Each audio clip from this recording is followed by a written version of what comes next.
सुबह जी की 7 पुस्तकों का विमोचन होना था, किंतु कल शाम तक 6 किताबें उपलब्ध हुई। एक किताब जो यश पब्लिकेशंस दिल्ली से आने वाली थी।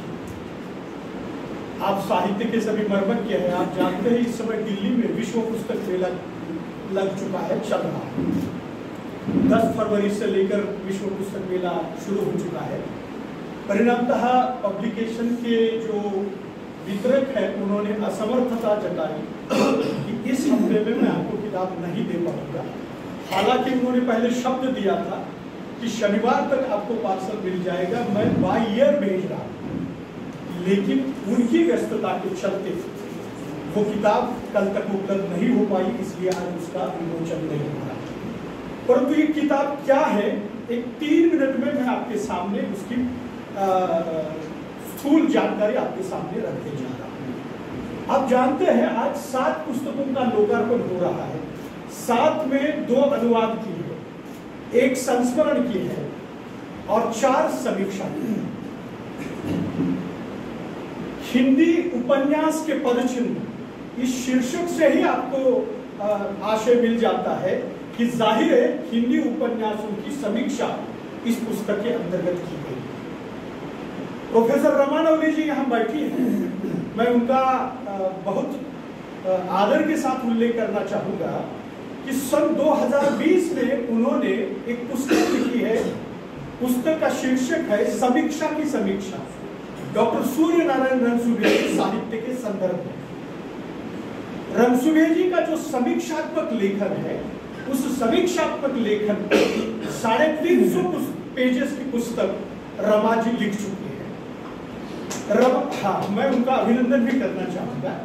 बहुत महत्वपूर्ण पुस्तक है और विशेषतः समस्त उत्तर भारत को और शेष भारत को समीक्षक रणसुभे क्या है, ये आप ले जाने का ऐतिहासिक काम कर रही है रमा जी, इसलिए भी विशेष आपका अभिनंदन। रणसुभे जी पूरे भारत भर में 2 कारणों से अब तक पहचाने जाते थे। पहला कारण अनुवाद के कारण और दूसरा कारण उनकी दलित साहित्य से संबंधित वैचारिकी के कारण।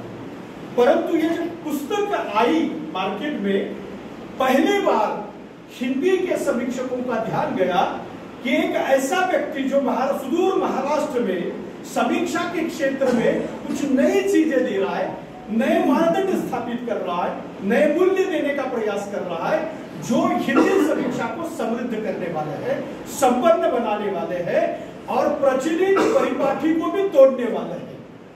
रणसुभे जी हमेशा प्रतिपक्ष की भूमिका लेकर चलते हैं। इसलिए रमा जी ने उस शब्द का प्रयोग नहीं किया, लेकिन रमा जी आपकी अनुमति से मैं इस शब्द का इस्तेमाल करना चाहता हूं कि रणसुभे जी हिंदी समीक्षा में प्रतिपक्ष के भाष्यकार हैं। ये प्रतिपक्ष का भाष्यकार हमेशा जो अनदेखे है, अनसुलझे है, दुर्लक्षित है, उन समाज समूह की बात रखता है जो अपनी रचना धर्मिता का परिचय दे जाता है। रणसुभे जी की ये जो पुस्तक है हिंदी उपन्यास के पदचिन्ह, इसमें कुल 10 निबंध है। इन 10 निबंधों में उन्होंने 8 उपन्यासों पर समीक्षा की है। पहला लेख जो हिंदी उपन्यासों के अमर पात्रों को लेकर लिखा गया है, जो सैद्धांतिक लेख है, और दूसरा लेख आचार्य हजारी प्रसाद द्विवेदी जी का जो उपन्यास है बाणभट्ट की आत्मकथा, उस बाणभट्ट की आत्मकथा का जो मुख्य चरित्र है बाण का चरित्र, उस चरित्र को लेकर लिखा हुआ दूसरा लेख है। बाकी सारे 8 लेख हिंदी के महत्वपूर्ण उपन्यासों पर केंद्रित है।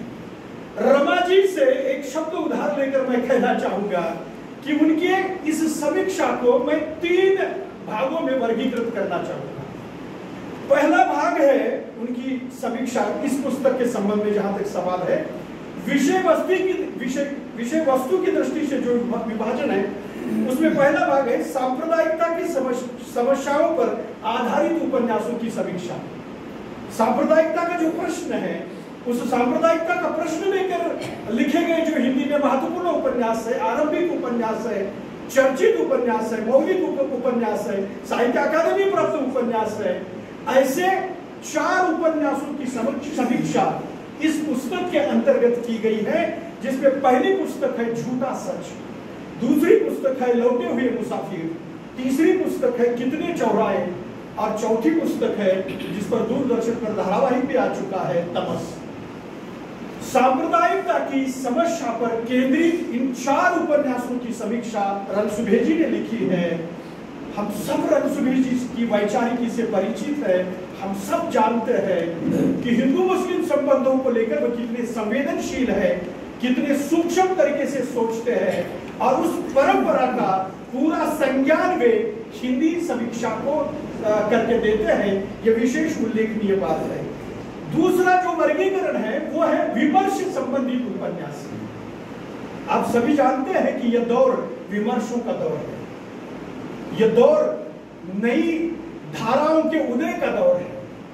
यह दौर अब तक मुख्य प्रवाह से जो बाहर थे, जो हाशिए पर थे, जो लगातार व्यवस्था के द्वारा बहिष्कृत थे, उन सारे नई धाराओं का समावेश इस के अंतर्गत होता है, जिसका नाम है विमर्श। और नए विमर्शों की चर्चा उपन्यासों के जरिए रणसुभेजी ने इस पुस्तक के अंतर्गत की है। इसमें 4 उपन्यासों का संदर्भ आता है। पहला उपन्यास है जगदीश चंद्र द्वारा लिखित धरती धन न अपना। डॉक्टर बाबा साहब ने प्रदीप जी कहा था कि मेरे लिए मातृभूमि नहीं। उसका कारण ही था कि हमारे देश का जो दलित तबका है उसके लिए न गांव में घर है, न खेत में खलिहान है। इसलिए उन्होंने पूरे क्या कहूंगा मैं, गुस्सा नहीं था लेकिन आक्रोश तो जरूर था, पूरे आक्रोश के साथ कहा था कि मेरी कोई मातृभूमि नहीं है, धरती धन न अपना।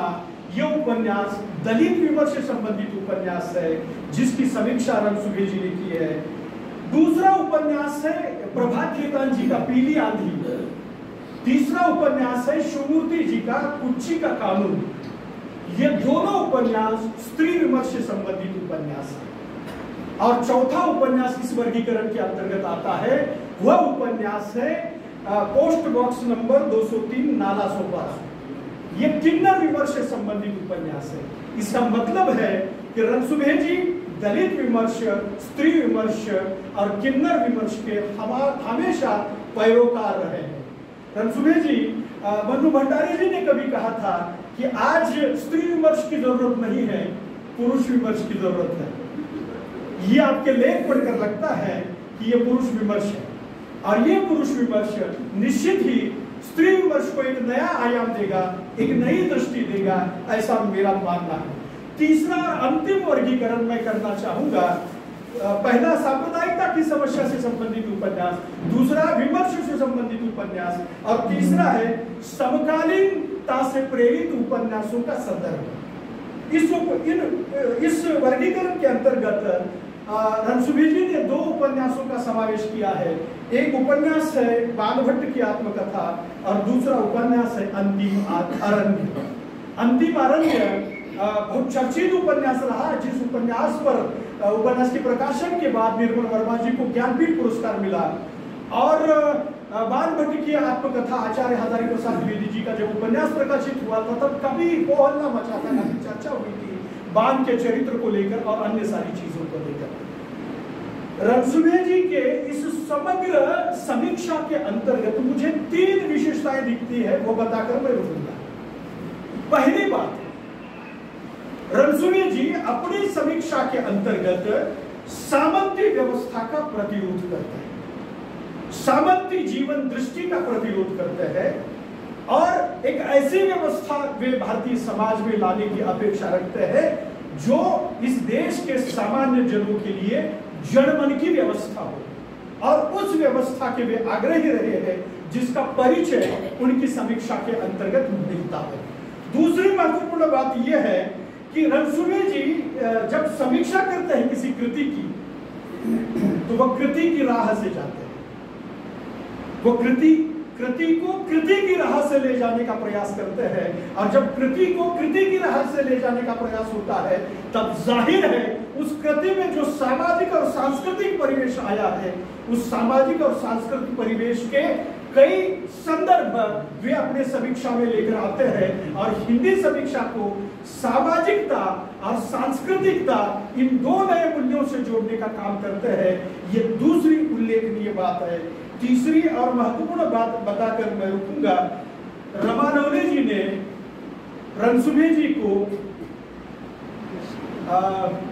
अनुभव सिद्ध समीक्षक कहा। दूसरा एक शब्द प्रयोग उन्होंने किया है, नवले मैडम ने, वो शब्द प्रयोग है वो है समन्वयशील समीक्षक, अनुभवनिष्ठ समीक्षक और समन्वयशील समीक्षक। मैं इसमें थोड़ा सा इजाफा करते हुए कहना चाहूंगा कि रणसुभे जी अनुभवनिष्ठ समीक्षक जरूर है, रणसुभे जी मूल्यनिष्ठ समीक्षक जरूर है, लेकिन रणसुभे जी मानवतानिष्ठ समीक्षक है, रणसुभे जी मूल्यनिष्ठ समीक्षक है। और रणसुभे जी का समीक्षक, मुझे खेद लगता है आदरणीय गुरुवर्य, मुझे खेद लगता है कि आपके अनुवादक ने आपके भीतर के समीक्षक को कहीं पीछे नहीं रखा।